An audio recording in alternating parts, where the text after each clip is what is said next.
How to make a group chat on TikTok. First is to launch the TikTok application. Then tap on the inbox icon found on the bottom part of your screen, which is beside the profile icon. Then you will be directed to the inbox page, in which you will see all of your message conversation here.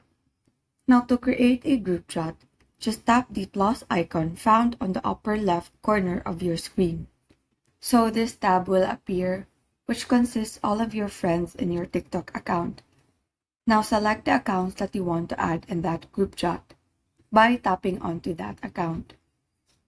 When you're done selecting, tap Start Group Chat. And now you've created a group chat on TikTok. Now send a message to notify the members in this group chat. So you can send stickers, emojis, or a text message. And so that is how you make a group chat on TikTok.